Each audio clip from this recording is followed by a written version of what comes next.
আদব হলো মসজিদে প্রবেশ করার সময় দোয়া পড়া। কি করা? দোয়া পড়া। আমরা মসজিদে প্রবেশের দোয়া পারি না? করি না সবাই ইনশাআল্লাহ? বলেন তো কি দোয়া? আল্লাহুম্মা ইফতাহ লি আবওয়াবা রাহমাত, এই দোয়া পড়া। হাদিস শরীফের মধ্যে দুইটা দোয়া আসছে। কয়টা দোয়া? দুইটা দোয়া আছে। একটা দোয়া আছে আউযু বিল্লাহিল আযীম ওয়া বিওয়াজহিল কারীম ওয়া সুলতানিহিল কাদীম মিনাশ শাইতানির রাজীম।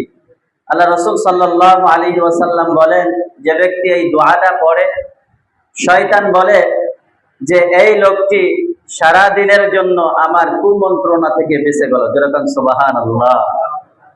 আমরা চেষ্টা করবো এই দোয়াটা পড়ার জন্য, মুখস্থ করার জন্য। যদি না পারি তাহলে সহজ যে দোয়া আমরা পড়ি, আল্লাহুম্মা ইফতাহ লি আবওয়াবা রাহমাতিক, অন্তত এই দোয়াটা পড়ব।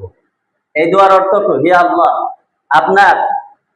আপনি আমার জন্য আপনার সকল রহমতের দরজা খুলে দিন। যেরকম সুবহানাল্লাহ।